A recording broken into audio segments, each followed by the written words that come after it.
Good afternoon, and thank you so much for joining us today. My name is Ben Metcalf, and I'm the Managing Director of the Turner Center for Housing Innovation. We are very pleased to host this important conversation today and grateful for the support of our convening partners, the California Planning and Development Report and the California chapter of the American Planning Association. You are here because single-family zoning reform is a hot topic on the minds of policymakers here in California and beyond. And lately, it seems like proposals to end single-family zoning are coming up from city councils and state legislatures left and right. But moving beyond the aspiration into next steps, today we are here to get into the weeds of how cities might actually design and operationalize these kinds of efforts. I'm thrilled to have with us a great group of panelists from places that have been grappling with exactly these questions. We're keen to get into all the questions and feedback those of you who have joined us today will have both during this session and after. Please do add your comments and questions into the Zoom Q&A feature or on Twitter at our Turner Housing handle, at Turner Housing. Before we get into the panel itself and open this up, Bill Fulton will be joining us to offer some opening framing remarks. Many of you know him, and if you don't, you should. Bill is the exceptional director of Rice University's Kinder Institute for Urban Research, and he is a former mayor of Ventura, California, and former planning director for the city of San Diego. He also serves as the publisher of the California Planning and Development Report, and as a very good friend to those of us here at the Turner Center. Bill, take it away. Thank you, Ben, and good afternoon, everybody.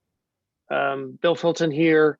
I just wanted to, as Ben said, I'm just going to frame this. We want to get into the panel discussion as soon as we can. But just a couple of thoughts going into this. This has been a really remarkable period of change, not just in California, but elsewhere, particularly in Portland and Minneapolis and some other places, where all of a sudden, that sacred single family zoning, what has seemed sacred within planning for so long, has begun to crumble. And as Ben said, there is growing interest in eliminating it altogether. This comes in interestingly enough, this comes in the context of a lot of state law that was already undermining single family zoning, especially the accessory dwelling unit laws that have basically made it possible to build ADUs on almost any single family property in California. And the repeated efforts, which are back this year, to essentially allow small scale multifamily duplex through fourplex on any property. All this was going on anyway in the context of California's enormous housing affordability crisis. The average home price is now over $800,000, and the desire to engage in more construction of middle level housing. By mid-level, I mean between single family housing and between single family housing and apartment buildings. During this time, we have seen a lot of research highlighting a variety of factors about single family zoning that many of us never really have thought of, or at least have not thought of in recent years. For example, how even in the city of San Francisco, the overwhelming amount of land is devoted to single family housing by zoning. And especially what we've seen is a movement on the part of progressive politicians to link single family zoning to the history of systemic racism in land use generally in the United States, to show the role that single family zoning played, along with redlining and others, in shutting particularly African Americans out of the housing market beginning in the early 20th century. In fact, I'm often reminded of the specific language in Euclid versus Ambler. That was the US Supreme Court ruling 95 years ago that upheld the constitutionality of zoning, in which a very conservative US Supreme Court partly rationalized upholding zoning, and particularly single family zoning, by saying that an apartment building was a mere parasite that lived off the surrounding residential area as if only single family homes were residential and apartment buildings were not. Now, part of that was racial, part of that was class, given the ethnic composition of big cities at the time. And we've seen a lot of rhetoric from Sacramento, from Berkeley, from Oakland, and elsewhere about the need to reverse this history of systemic racism and the role that single family zoning has played in that over the last 100 years. But that creates a practice challenge for planners in California. And the practice challenge really is, how do you actually do it? It's one thing to pass a resolution saying that single family zoning is part of a history of systemic racism and that it must be undone. But the challenge is, how do you actually make that happen? How do you undo the code, as we said, the Plex paradox? How do you undo the code to allow this stuff to actually happen? We've seen efforts to do this in Portland and Minneapolis. We've seen efforts we are now seeing Sacramento and Berkeley leading the way, with Oakland, South San Francisco, Santa Monica, and others following, to try to figure out exactly how to do it. So that's really what we're talking about today, not the role of single family zoning in the history of systemic racism, but if you make a commitment to undo this, how do you undo it? Because there are so many things having to do with that underlie this that also have to be either undone or dealt with. Setbacks, for example, parking, building mass requirements, design standards, whether or not they are subjective, which has traditionally been the case, or objective, as is now required under state law in various circumstances. In a place like Berkeley and Oakland, how do you deal with the risk of wildfire while at the same time opening up single family neighborhoods, perhaps in hillside areas, for more than single family zoning? And so a big question here is, a couple of big questions here are, how do you get this done? We're going to learn from other places and also talk about how people are attempting to do it here in California. And also, will it really happen? Or what does it take to make it happen, particularly for small scale multifamily, the plexes, the duplexes, triplexes, and fourplexes. It has been so long since that building type has been common in California. And it has been so long since there was an industry stood up to do that. Now, there was an industry stood up quite quickly for ADUs. That's happened very rapidly. Will the same thing happen for the plexes? And if so, what does it take to do that? So it's really two questions. One is, how do you unravel all the things about single family zoning that are embedded in the code, not just the land use restriction, not just the zoning, but everything that's sprinkled through the rest of the development code. And then once you do that, how do you enable property owners, small mom and pop landlords and so forth, to actually follow through and take advantage of this new flexibility? So those are some of the questions we're going to ask today, and there's some context for you. And at this point, I'll turn it over to David Garcia, the policy director at the Turner Center, who's going to moderate this panel. David? Thank you very much, Bill, for really setting the table for this conversation. And thank you to everyone for joining us, both our attendees and also our panelists. So again, my name is David Garcia. I'm the policy director at the Turner Center, and I have the privilege of moderating today's discussion. But before we get started, just a reminder to our attendees that we are taking questions through the Q&A function. So please feel free to drop your questions in there. I already see a few, so I imagine this will be a really engaged audience. I'm excited about that. Also, this is being recorded and will be made available after the conversation. So if you hear something really compelling, but you forgot to write it down, don't worry. This is going to be made available later for future reference. And so let's jump right into our content for the day. We're very lucky to be joined by several professionals who are actively confronting this question of single family zoning reform, and I will introduce them now. So first we have Ed Manessy from the city of Oakland. Ed is the deputy director of the planning bureau for the city, and he oversees the strategic planning, development planning, and zoning divisions, and helps supervise long-range planning for the city. Ed has experience as an associate planner with the town of Corte Madera and the city of SeaTac, Washington. And for those of you who maybe don't know Oakland, voted earlier this year in the spring to explore allowing up to 4 units on single-family parcels. So we're eager to hear what Oakland has done so far. This is a pretty nascent policy change, but I'm really interested to hear that. We're also joined by Tom Pace from Sacramento, where he is the Director of Community Development. He's directed the city's 2035 general plan update, the new and their new planning and development code, and the new mixed income housing ordinance for that city. I know Tom professionally from his time as Deputy Community Development Director for the city of Stockton. Really glad to have Tom joining us here today as well. Sacramento was actually the first city in California to vote to explore this change to single-family zoning to allow up to 4 units. We're also joined by Karen Paralek, who is the co-founder and principal at Opticos Design, an architecture and urban design firm specializing in healthy, walkable, and equitable communities.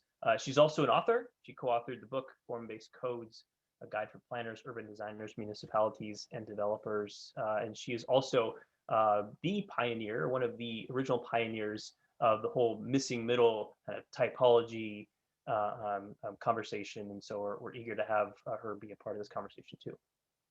And last, but definitely not least, we have Sandra Wood from the city of Portland, where she's a principal planner in the city's Bureau of Planning and Sustainability.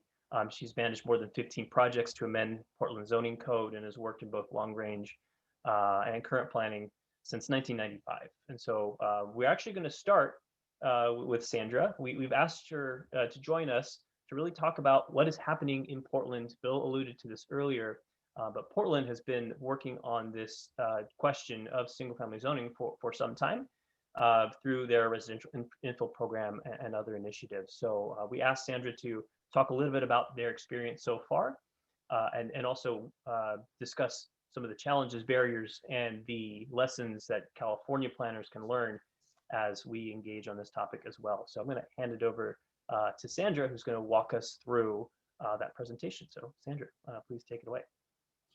Thank you, David, and thanks for that introduction. Nice to see my fellow panelists, and hopefully all of you audience members can hear us too. I'm really happy to be here and to share Portland's story. We did start with this project in 2015. We got it adopted through City Council in 2020. We were almost got our last vote through City Council, and then the pandemic hit. Literally, we were down at council and they were like, I don't think we can have this many people. And we boxed up our stuff and came home. And then 3 months later, finally got our vote. So it actually isn't in effect. It goes into effect on August 1st of this year. We set out an effective date a year later to give the public and our infrastructure bureaus time to adjust, because this is a big adjustment to them. So I'm going to go ahead and share my screen and start walking you through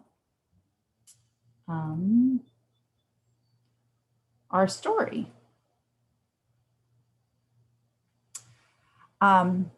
So this is me.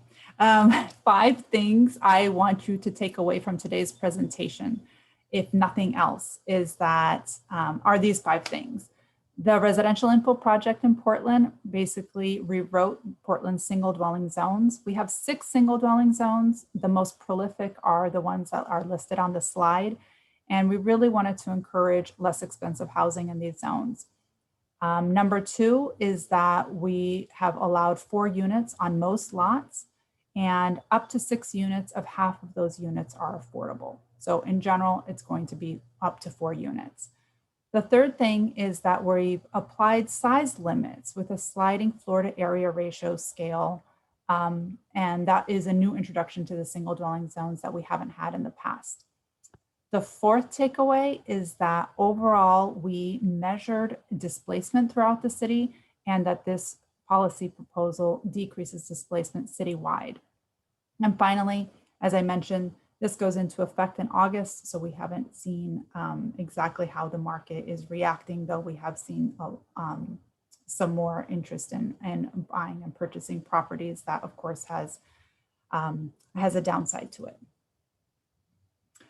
I'm not sharing the slides about what middle housing is about. I assume most of you know, and if not, Karen can tell you all about it when she gets to her part. But in Portland, middle housing types are allowed in the multi-dwelling zones, but we have a problem here because only 8% of our city is zoned for multi-dwelling zoning. As Bill mentioned, this sounds like it's not unusual for California cities also. This map is a generalized map of Portland zoning. The yellow, blue, and red areas are where housing is allowed. So full 43% of the city's land area is devoted to single dwelling zoning, far outnumbering the percentage of multi-dwelling and mixed use zones in the city. So why bring back middle housing now? I'm going to reiterate some of the things that Bill was mentioning. And for Portland, we are expecting a big increase in population, 260,000 more people over our planning horizon to 2035. Our household sizes are decreasing. We had 2.5 persons per household, and we expect that to decrease to just over 2 people per household in this planning period. We expect fewer of these new households to have children, and we are becoming more racially diverse.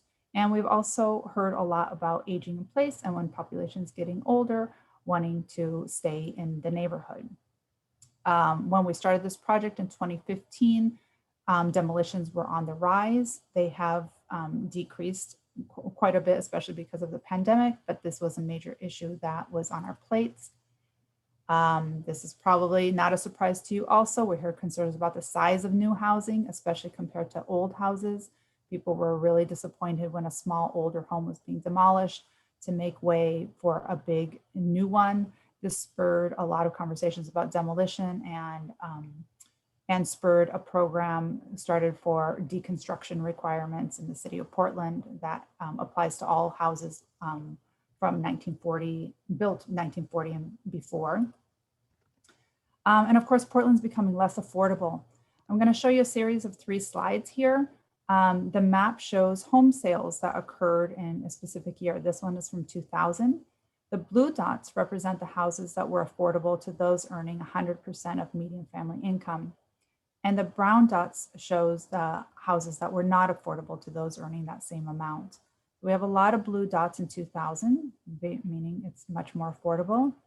When we started the project in 2015, the blue dots disappear and the home sales you can see are brown. And by 2017, 2 years, there's hardly any blue dots left in the city. This becomes even more sobering news when we disaggregated the information by race. These maps compare the areas where the average Portlander could afford to live on the left side.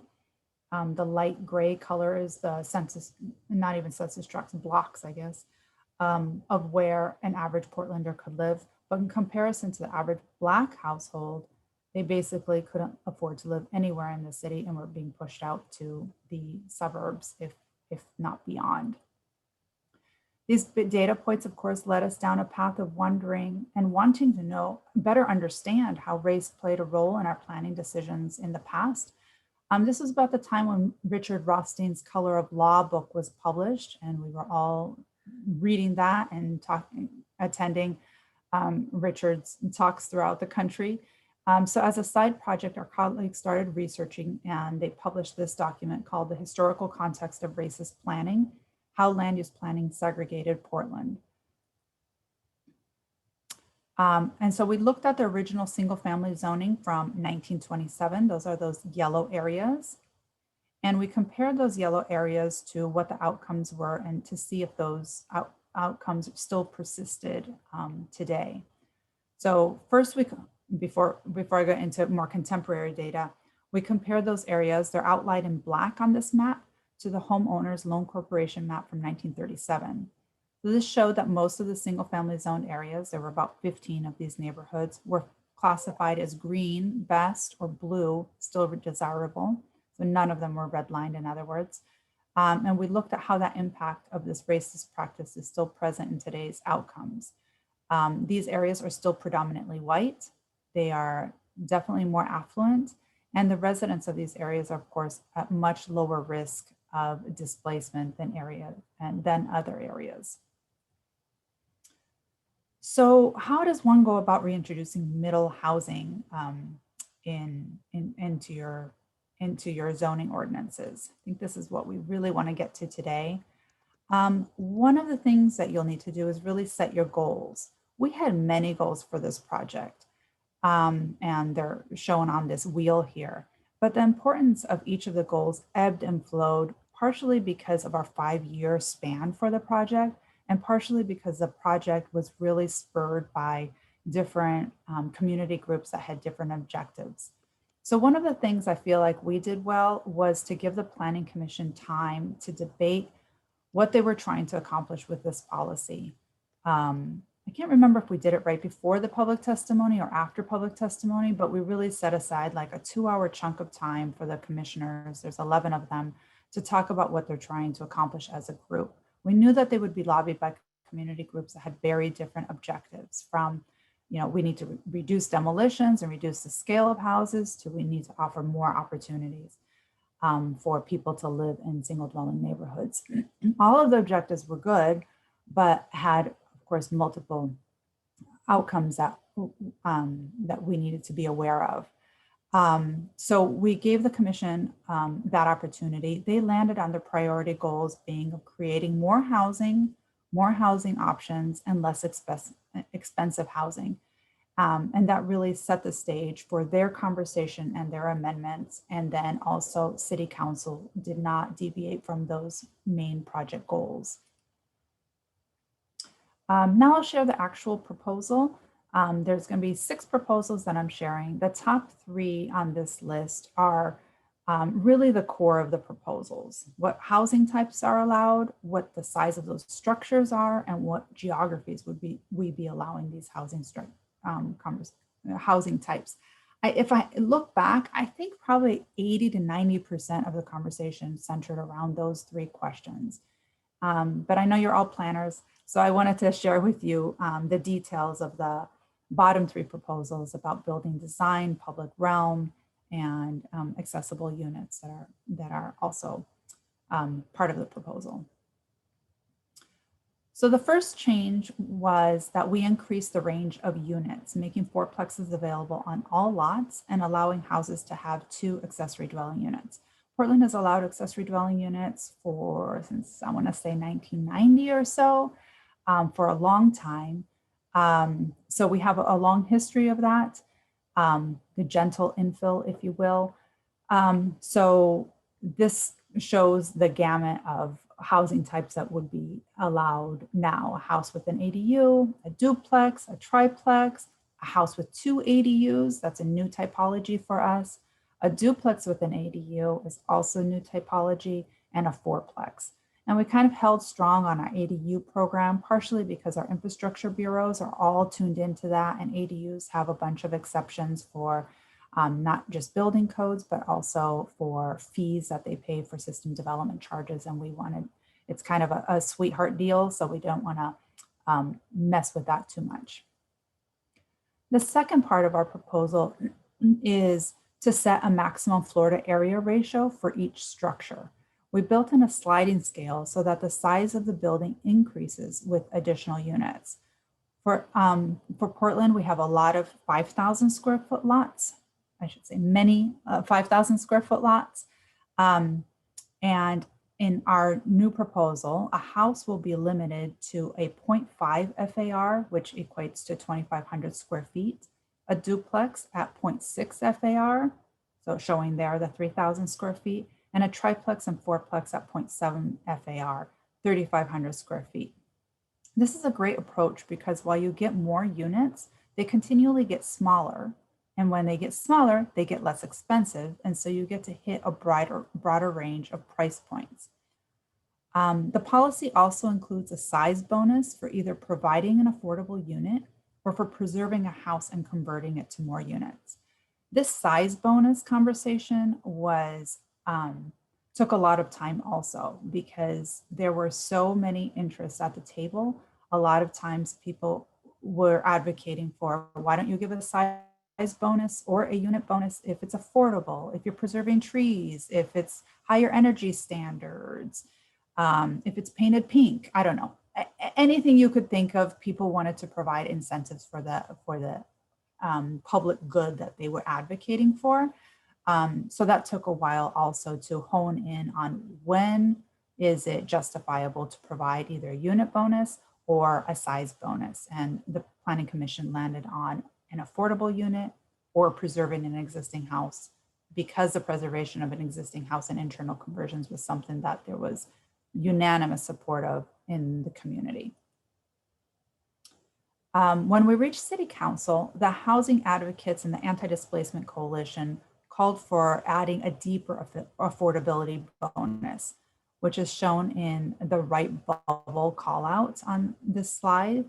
This bonus provides that up to 6 units could be built when half of those units are affordable to households earning 60% median family income, as opposed to the regular bonus, which is at 80% median family income. I'm going to linger on this slide for a second because it shows the range of scales that we are talking about. On the far left is a typical house in Portland that we don't have FAR maximums, but if you were to calculate the FAR, we're about 1,500 square feet for those houses, which equates to about 0.3 FAR on the far left. The furthest right yellow structure there is the current maximum. This is at 1.35. This was a big aha moment for us, an eye opener. We had never calculated the FAR for a house because we don't measure FAR for houses. We measure the setbacks and building coverage and height. But when you translate that into what the FAR would be, we were at 1.35 FAR, which we were incredibly shocked because some of our multi-dwelling zones don't even allow that size structure. And when we were hearing from the public who were expressing that houses were maxing out their development potential, we wanted to know what this number was to see, is it true? Are developers maxing out? And they were not. We never saw a house that was 6,700 square feet. The largest size was about 4,400 square feet. But it kind of set the bookends. These two numbers, the typical house and the maximum size, set the bookends. And I've already talked to you about the sliding scale, and then the deeper affordability goes to 6,000 square feet, which is pretty large also. But the idea here is that this one is not going to happen often, partially because it's going to be mainly affordable housing providers that are doing this. And if we get 3 affordable units, then that's great. And 6,000 is still less than what's allowed today. So this is the last portion of the proposal that's really core. And this was one of the most controversial parts of the project about where to allow these housing types. I think a lot of us get deep into the zoning code and we forget to look at the zoning map. So I encourage you all to take a look at your zoning map and really analyze it. The council landed on allowing these housing types in nearly all residential zones. Those are shown in the yellow on this map. There were certain exceptions for natural hazards and hazard lands, which are shown in the pink. And the gray areas show the lowest density single dwelling zones, mainly on the west side of the city, which is very hilly and has infrastructure constraints. And after we adopted this, the state adopted House Bill 2001, which requires the duplexes and fourplexes on all lots in the city. So we have a follow-up called Residential Infill Project 2, which we are embarking on now to address these same issues in those gray areas. But what goes into effect on August are the yellow areas, basically, to allow them. And that was a big debate because as planners, we had proposed that these units be allowed close to centers and corridors where we had infrastructure and transit, but the Planning Commission disagreed with us and they said go everywhere and then ratchet it down and provide these exceptions for natural resources and hazard lands. So the next 3 proposals are just more details. They weren't part of the bigger conversation, but they were always with us, of course. We try to improve the building design, and one of the main changes is to measure height from the low point on the lot versus the high point on the lot. We excluded dormers from the height measurements, And we allowed 2-foot eave projections into the setbacks rather than the 1-foot eave projection.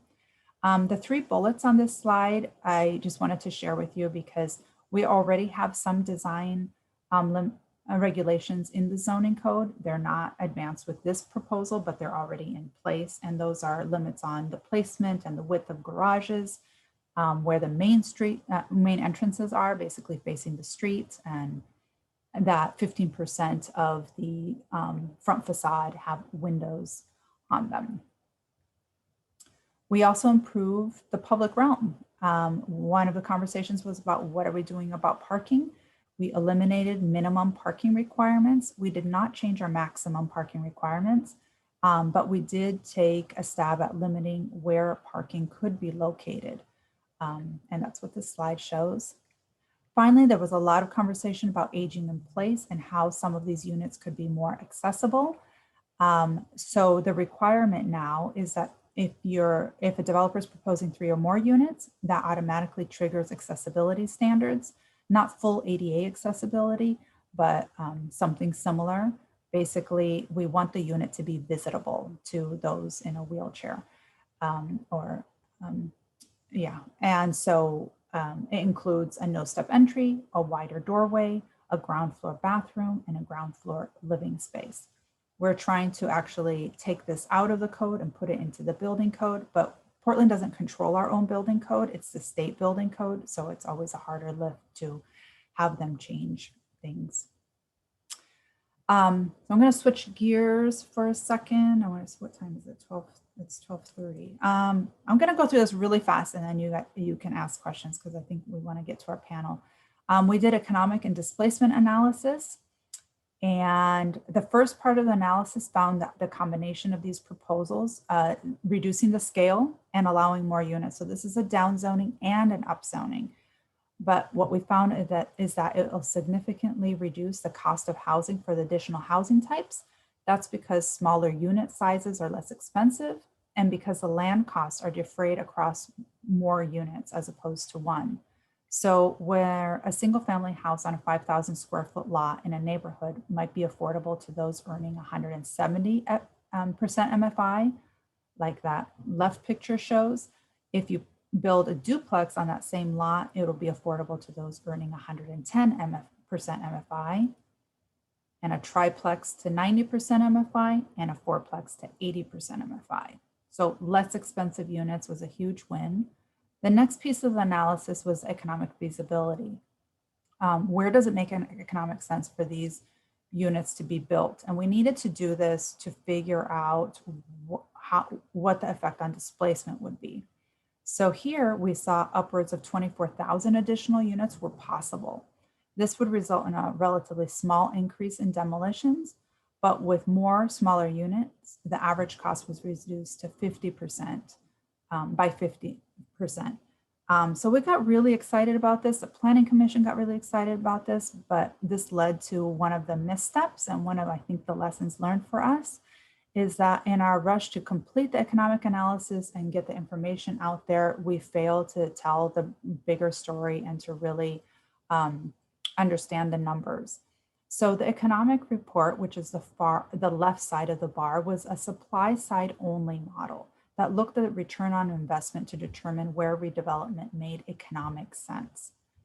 On the right side bar is our buildable lands inventory. And this is a supply and demand model that not only takes into account that supply, but also incorporates population forecasts and development trends. This is what we actually think we can realistically expect. This is what we use in our planning forecast. We don't use the left bar, we use the right bar. And this showed that only 4,000 units would be built in these areas. So we ended up with these two numbers, this 24,000 extra units that we were excited about, but really the 4,000 units that we expected. And it took an enormous amount of time to explain this. And a report came out in the paper, an article came out in the paper the day before our Planning Commission vote. And this really cost us a few votes on the Planning Commission. Finally, our challenge also was to evaluate the effects of the zoning on displacement that resulted from redevelopment. We focused on low-income renters of single-family houses. So not renters in multi-dwelling zones, because we weren't affecting that, but the low-income renters of single-family houses is who we were really worried about, because they have the least say in whether their home is being redeveloped. And when they're displaced, they have the greatest difficulty of finding replacement housing in the same area.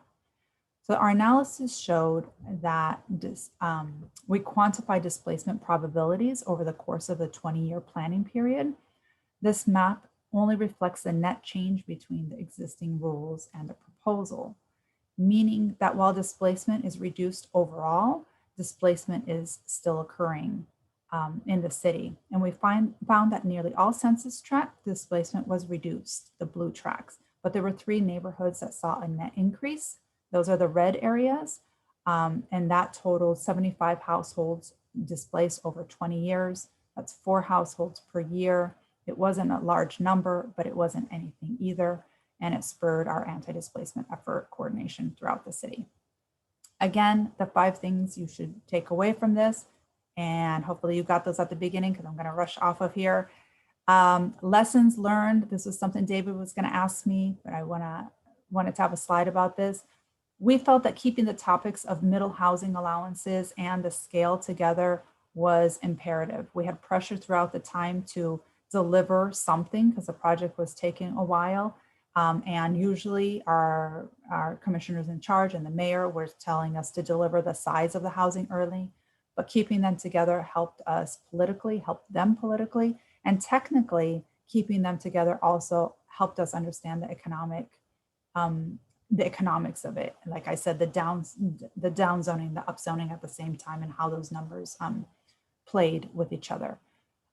Community matters, you all know that. Work with them early. We couldn't have done it without them. Geography matters. Our infrastructure agencies, we were bringing them along, but they had a lot of issues that they needed to resolve. History matters. Recognize past harms, like Bill was telling you, and learn and lead with race and the bigger housing story. We did not do that. We weren't prepared to have that conversation. We were kind of focusing on it as a bureaucratic zoning exercise, especially after the murder of George Floyd. I don't think that is where you should start anymore. So that would be my recommendation, is lead with race and the bigger housing story. Number 5, even if your Senate Bill 9 passes, how will you use this opportunity to leverage your goals and get clear on what those goals are, not just with community members, but with your leaders? And number 6, understand your numbers before sharing them with decision makers, or else it might come to bite you. And that is it. That's my presentation. Okay. Thank you so much, Sandra. There was a ton in there, and I have a million questions. There's a lot in the Q&A that are specific to your program. So if you'd like to respond directly, feel free to do that. I want to open it up to the panel in general. We just heard from Sandra, their experience that they've had so far in Portland. One thing I think is really interesting is this community engagement component. Sandra, you had a chart that really showed all of the various components and stakeholders and interests that are really impacted by a reform like this. So I would love to hear a little bit more on your experience there, but also from Tom and Ed on, you're very early on in this process. Having seen what Sandra's presented, some of their lessons learned, what is the goal to make sure this is a really unique engagement process, because this is kind of citywide? How does this differ from, say, an engagement process that you would go through for like a general plan update or a specific plan, something like that? This does seem like a very unique change that may require some unique strategies to bring everyone to the table. So we'll start with Tom, and then we'll go to Ed. No, thanks. Yeah, and thank you, Sandra, for that presentation. It's really, I'd love to go over it in detail afterwards. Sacramento's had a long-standing commitment to transit-oriented development, infill, affordable housing. I think what's new for us is the state requirement to address environmental justice and the recent national dialogue around institutional racism, particularly in housing and displacement. And so I think for us, it's a natural progression to address housing inequity by increasing housing choice in all neighborhoods. And our council, I believe, has a commitment to become formally designated as a pro-housing city. Yeah, there's a few other points I could make, but maybe I'll hold those and I'll just speak about the specifics of outreach. So we are in the middle of our general plan update, actually towards the tail end of it now. So we've done a lot of outreach in that context, and that's where the council's action in January to support the idea of increasing housing choice in all neighborhoods occurred in the context of our general plan update is one of our guiding key policy initiatives. So now we're working on actually writing what those goals and policies are, and we will be having additional outreach with the community later on in the summer and in the fall, and public hearings for adoption at the beginning of next year. And then our commitment is to begin work on the zoning changes, immediately thereafter. So, and we'll have more outreach and detailed outreach on all of these types of questions about design, about what to do about ADUs when we're increasing the number of units, how to address concerns that homeowners have about renters in their neighborhood. Parking is one that we've already been hearing about. So there are a lot of issues that we have to do additional engagement on, and we intend to do that. But also, there are organized Yes in My Backyard groups in our city, and there are we have an environmental justice working group that is excited about this possibility. So I think there are going to be a variety of voices heard as we go through this process, even though right now sometimes it's the homeowners' voices that may be uncomfortable with this idea that are being heard the loudest at the moment. Thanks so much, Tom. Ed, same topic question for you. How is Oakland approaching this question? Nope, I think you're muted, Ed. Thank you very much. Okay. Yes, I just want to give a little background. I know that with the passage of the council resolution stating our intent to go to 4 units per parcel, that's put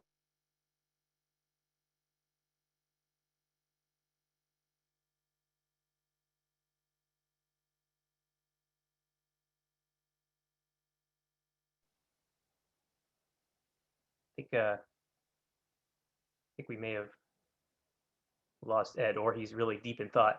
While he reconnects, actually, Karen, I want to bring you into this conversation as well. You are bringing the practitioner focus on this from the design, the implementation side of building these things, and having also been kind of a pioneer in developing this kind of typology, missing middle, which is very relevant to this conversation. What do planners need to be cognizant of as they pursue these kinds of reforms? It's one thing to change the underlying zoning, but what other factors need to be considered in order to make sure that this stuff actually gets built, and that it's built in a manner that that can garner community support and acceptance for that? I would be interested to see your input on. You have a lot of planners who are in attendance and on this panel, and so I think this would be helpful information. Sure, thanks. And thanks so much for having this forum. I'm really glad we're talking more about this because these changes are so desperately needed.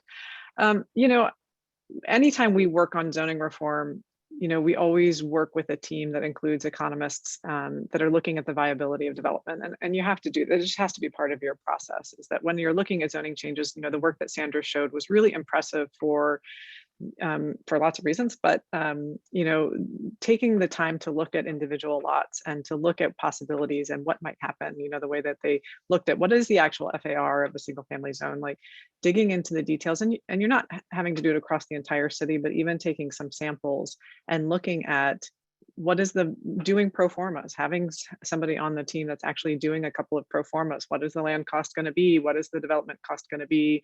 And actually looking at the viability of these. And I think that's important in every zoning code that we do. We do that, but it's particularly important in these high cost areas like much of California, and that you're really looking at the viability, because we're finding that there are some cities where we work across the country. So there are some cities where duplexes and fourplexes are absolutely viable and will make a lot of sense. And there are some areas here in the Bay Area where even a fourplex is not going to pencil out. It's just not going to work with the land costs. And so being very realistic about the economics of what it's going to take to get it developed and all of the other costs. We've done studies, one project that we looked at where we did some studies and we found out that two costs alone, the city's per unit fee to build a unit was $45,000 per unit. So building a single family house was $45,000 and building a duplex was $180,000 just off the bat, right? Their impact fee. In addition, the PG&E fees to come do a hookup were $35,000 per unit. And so that was another $35,000 for one unit versus another $140,000 for a fourplex, right? Those two costs alone made a fourplex not viable in that city. And so getting really realistic about looking at those performers and what makes sense, and what developers are thinking about, like where they're going to develop. We were just up in Healdsburg where a new cottage court that we helped design was up, and the only place that they could build it in town wasn't necessarily where they were going to get the buyers to come, but they're doing it anyways. And so talking to developers about what is really going to make it work for them, because we need developers to actually build housing, right? It's not going to happen if they're not willing to build it. And so what are they thinking about? But looking at all of the other things, there are a lot of really small scale, and thinking particularly for this type of product, thinking about small scale developers and how we're going to get small. I talk about them as the house flipping community.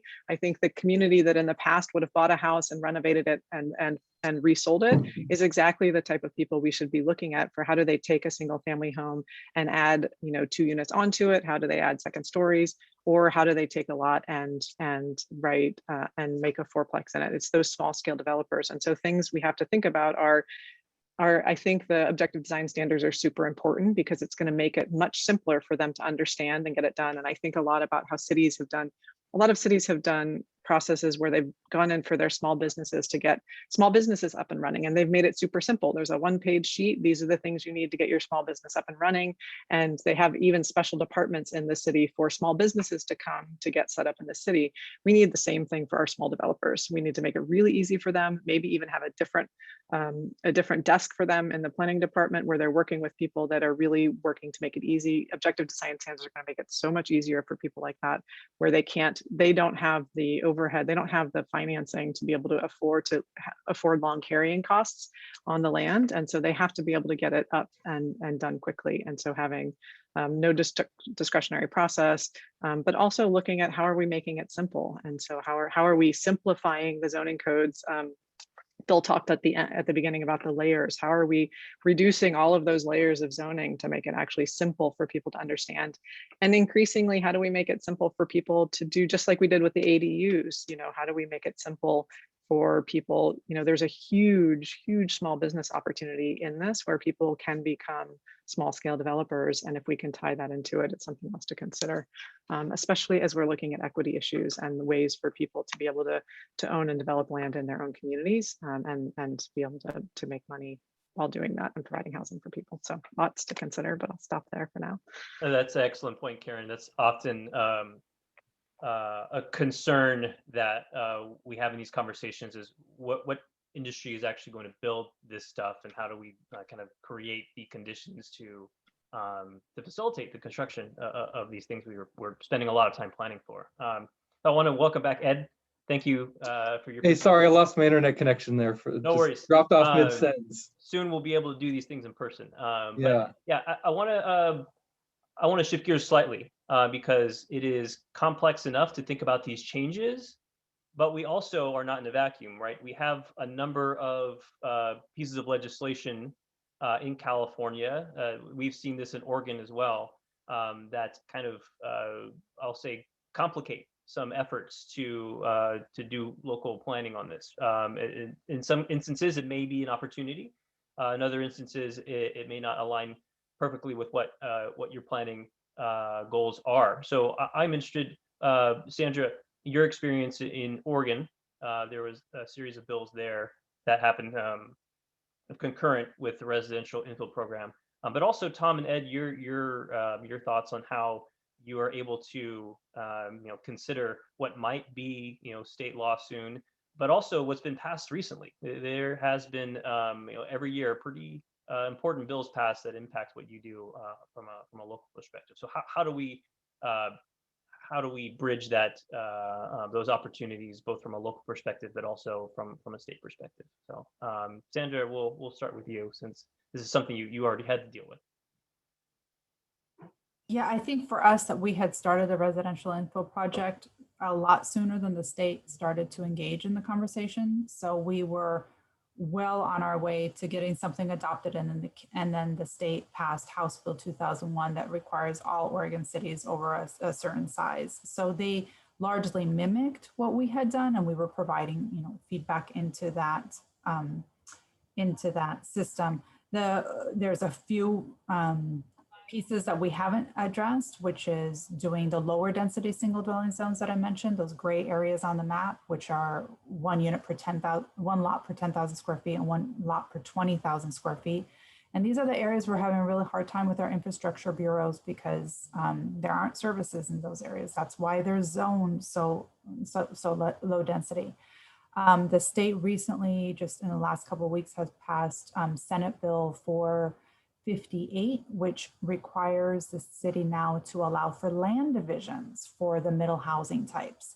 So that's where my head is actually now, like, so somebody comes in with a fourplex, and then how do you throw the lot lines in there afterwards, after the fact? So we need to be allowing that by right as opposed to a discretionary review. And we're just starting to have conversations about that. Our deadline to meet that is in next year, in July.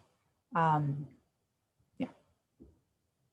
Thanks, Sandra. Ed, we'll start with you. How do you balance your local planning goals with everything that the state is trying to accomplish as well? Sure, thanks. So as I was trying to mention before, we started the discussion about missing middle housing back in 2015, long before the council passed the resolution. That certainly validates and gives momentum to this effort, which is very well appreciated. Our game plan is, first and foremost, we have SB2 grants to adopt objective design standards, as you mentioned, Karen. That will be soon underway. And with the adoption of the objective design standards and the first phase of our general plan update, which will be completed by January 2023, we will have the general plan allowance as well as the objective design standards in place in order to then have conforming zoning to implement this. So it really starts with those other components, first the general plan, because you can't through zoning alone go beyond what the general plan allows. And the general plan is really the constraint in Oakland. There's areas where the general plan only allows single family. So we have to first reform that before we can then implement zoning as well. And so that's our game plan. And that will take the next 18 months to complete. So the state ordinance passed before that completion will complicate a process that we already have underway. And it would be best if the state could look to jurisdictions that already have a game plan to complete and to allow them to complete it on an already established timeline. Tom, same question. How do you consider what you're trying to do locally with state legislation? Yeah, it's really challenging to keep track of all the bills that come through each year. And I think we have relatively good resources in terms of staffing comparatively to a lot of cities in California, and we struggle. I really feel sorry for the cities and towns that just have a few staff and they're busy full time on development projects to try to keep up with all this. So it is a challenge for sure. I don't see SB 9 particularly being a big problem for us, although I'll say that we were envisioning this undertaking really as a way to promote rental housing, not specifically with an objective to promote more for sale housing. So the land subdivision idea, there may be merit to it. It's just, it wasn't something we were thinking about when we went into this. So it could be helpful. I have no idea what effect it will have on the market, and whether we will see more rental units or whether we'll see more for sale units if that law were to pass. And it will change the way that we write our zoning regulations, because we're envisioning a typical 5,200 square foot lot, which is typical in Sacramento. And so similar to Portland's lot size and all the design standards for that. And now I understand that the law may call for lots that could be as small as 1,200 square feet. So the development standards that you would have for that, I think, would be different. The scale of a building and the allowable floor area on a very small lot is going to be different, I think, than it would be on a sort of a more typical lot size. There's another law, and I won't say the name of it, the number of it, because I might get it wrong, but there's another law that's proposed right now that is, that would require us to allow 1.5 FAR in the single family areas. And, it works in conjunction with this idea of allowing more units.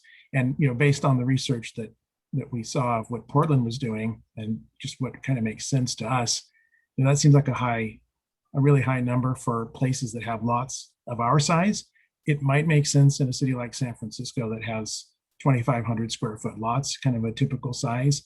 What you can build relative to that lot size is going to be a higher FAR than it would be in, I think, a lot of other cities in California that don't have, the typical lot is not that small. So that's a wrinkle of how sometimes the state approach to trying to deal with this can be challenging.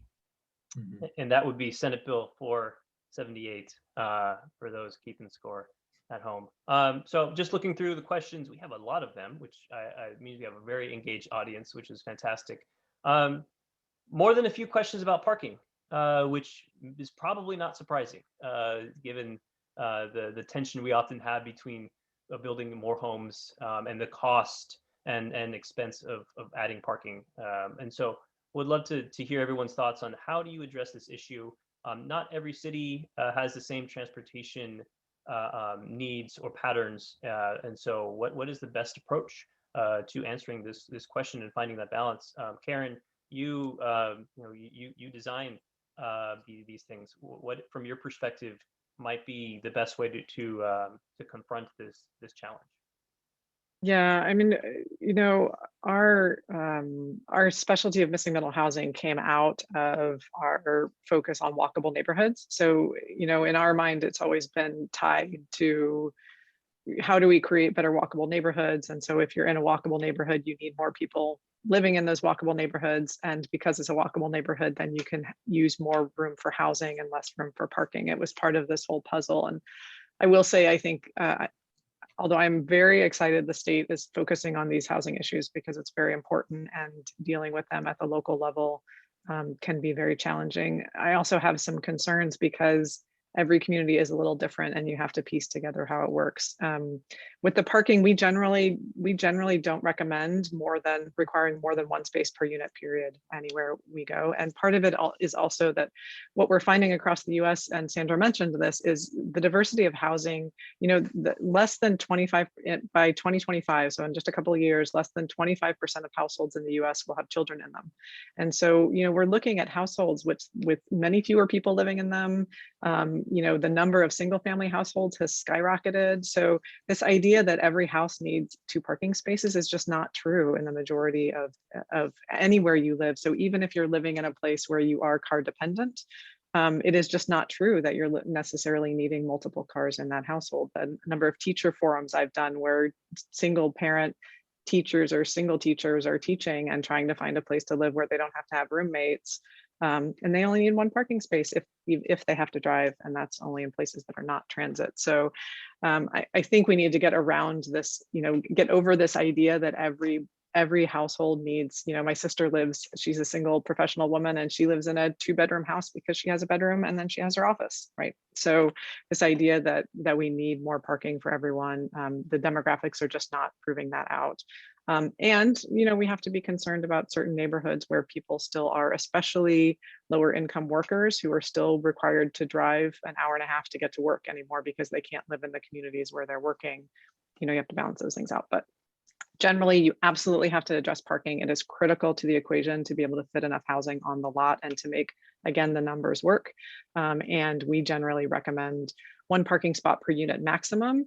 And another way we also look at doing those calculations just in general and not just for parking is we often recommend cities consider a unit under 750 to 1,000 square foot as half a unit. So sometimes when we talk about, Bill talked about peeling back the layers of zoning, one of the recommendations we've talked about is considering a small unit, half a unit for calculations like parking and other things like that. So that's another way to look at it. I will pose that same question to any of our other 3 panelists if you want to jump in. And Sure. In Sacramento, one of our other initiatives is to eliminate minimum parking requirements citywide. So that would certainly apply as well to these 2, 3, and 4 unit dwellings. And that is probably the #1 issue that's causing concern in the community that we're hearing from our citizens is about parking. And you know, I think we have tools for managing on-street parking, but we really have to look at our priorities. And parking, the cost of building parking is an impediment to affordable housing. And I don't feel it's appropriate that we use our police power to keep rental units out of certain neighborhoods, whether it's through our regular use zone requirements, our density requirements, or our parking requirements. And so we have to decide what is our priority. Is it, you know, housing for people or housing for cars? And you know, yes, some neighborhoods may find that parking, you know, if they don't have to build parking on site, they may not, and therefore more cars will be on the street and there will be competition on the street for parking. And we can manage that with our on-street parking enforcement and parking regulation programs and parking permit programs. So I think there are ways to address that. Yes, I think it's also true that it might be more inconvenient than it is now. But again, as a policy perspective, that has to be weighed against, you know, inconvenience versus people's ability to have a place to live that they can afford. You know, I just want to, David, can I just tie that back? You know, part of what, you know, the people we have here, Sandra, Tom, and Ed, are from fairly large cities, right? That do all have transportation systems, transit systems as part of that. And, you know, when we work in rural communities in the Central Valley, we're looking at much different issues. But I still think this is important. I mean, everything that Tom just said is still true there as much as it is in the big city. You just have the conversation a little differently. And part of it has to be around creating places, right? How do we, you know, our state climate goal, even if we meet our target for switching to electric vehicles, we still need every single person to reduce their vehicle's mile travel by 5 miles a day, right? And so how are we pairing this with changing transportation infrastructure and even our small town where the kids can ride their bikes to school rather than having to be driven to school? I'm fighting that right now in Berkeley, trying to figure out how to want to bike my child 1 mile to middle school, or he can bike himself. But there's not a safe way to do that. And too many parents are driving their kids that mile instead because of that. So pairing this, I think it's really important to pair these zoning changes with a conversation about what kind of community you're trying to create. And that includes the transportation systems. And that's where when you have time to pair it with the general plan conversation first, that's often the best way to have that broader conversation about what are our community's priorities and what are our goal and what's our vision for where we're going to get to and how does zoning support those priorities. But we've also, in plenty of places, we've had the conversation where we did it as part of the zoning conversation, and then we backed up and amended the general plan. So you can do that also.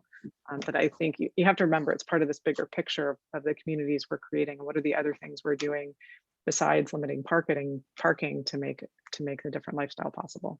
Thanks. Yeah, Thanks, Karen. I I want to could get just add one thing to that. two last Dave. questions. So we have just a little bit of time left. I'm looking at it. We have 73 questions in the queue, which we will not get to. But one stuck out to me.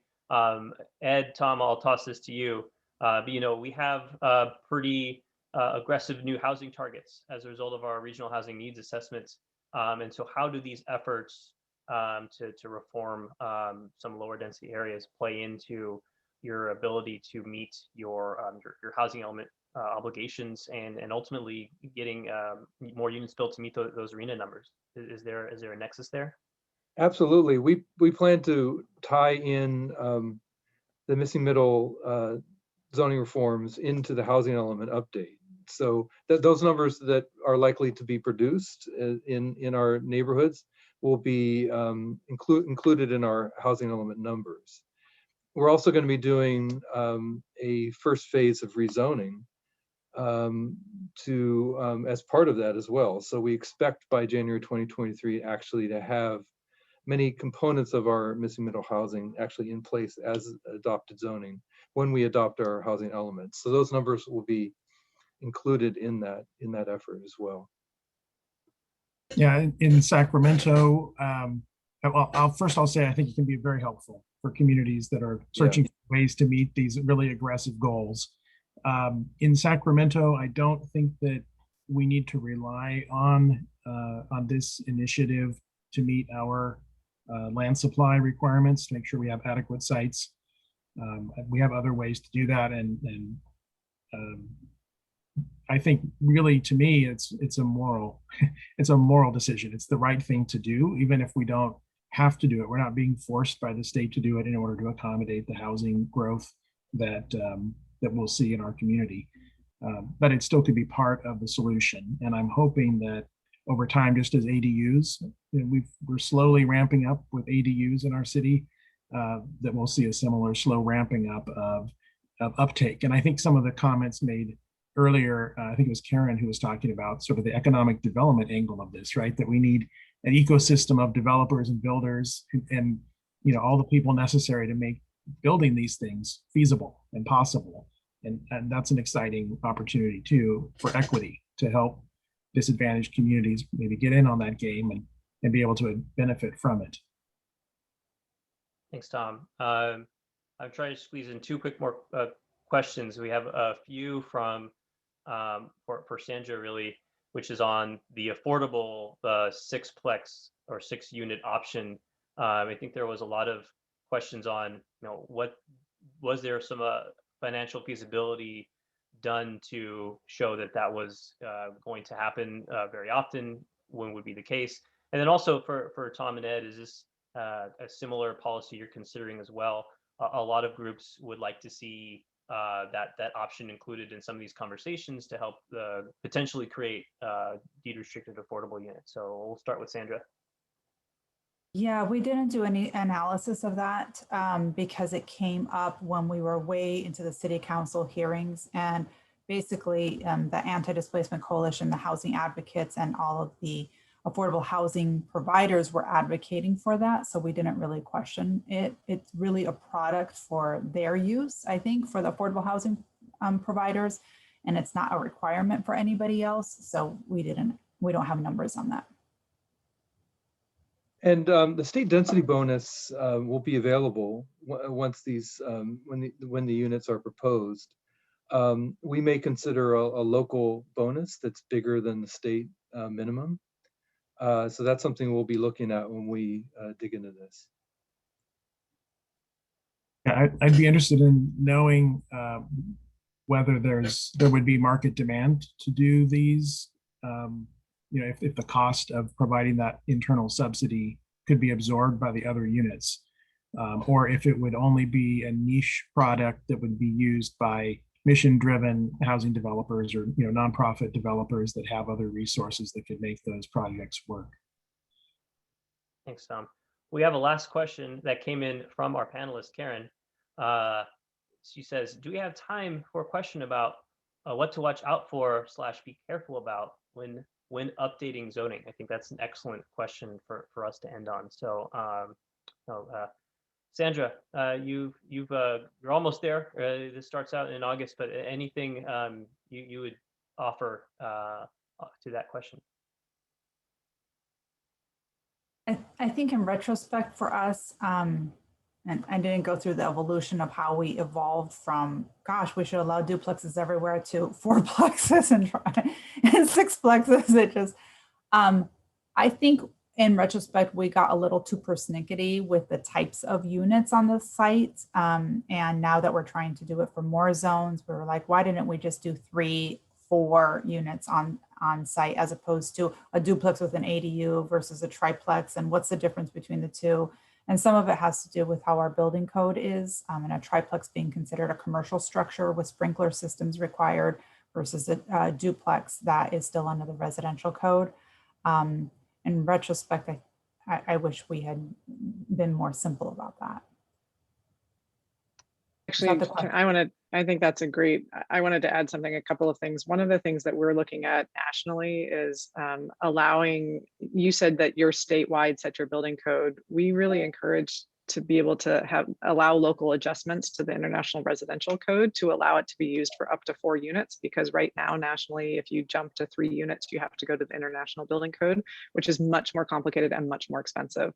So actually looking at which building code you're using and whether you can adjust it to allow the IRC for up to 4 units will really help with the affordability aspect of the units.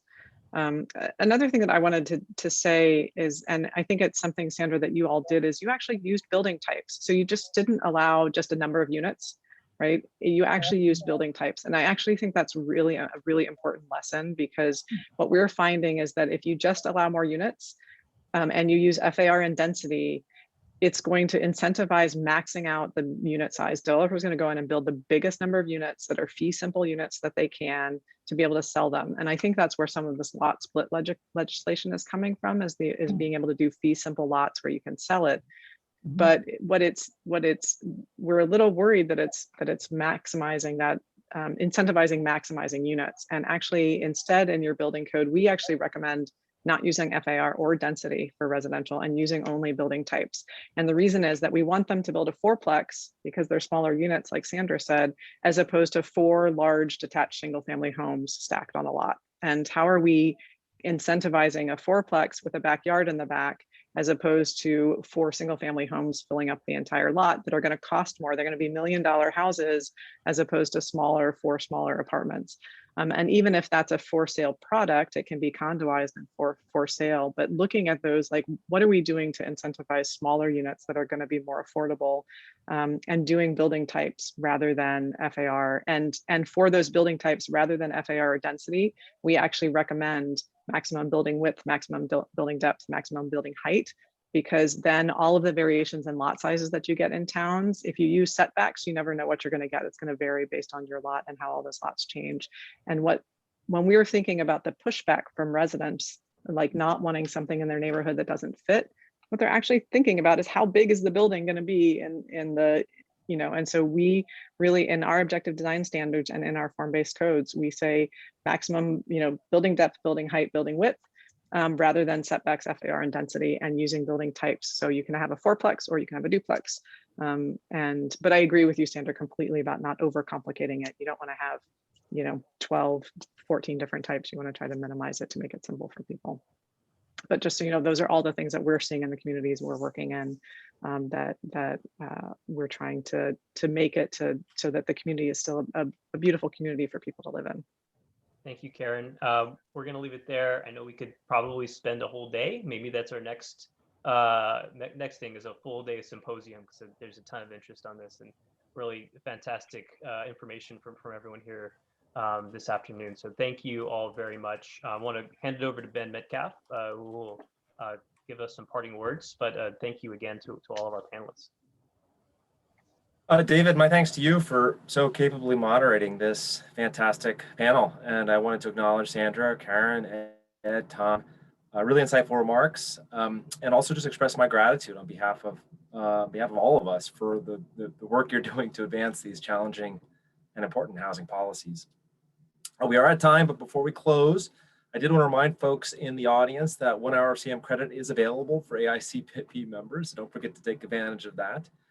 I also want to mention that at least some of us will be back again to tackle this topic at the September 13th to 15th APA California annual conference. It's a virtual conference. Keep your eye out for that.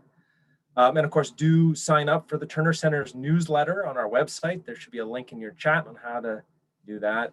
And I encourage all of you to follow the co-sponsors of this webinar on social media. Make sure you are following Twitter handles at Turner Housing, at CalPlan, and at APA California, so we can continue this great dialogue. With that, it's a wrap. Thank you for joining us. Have a great afternoon.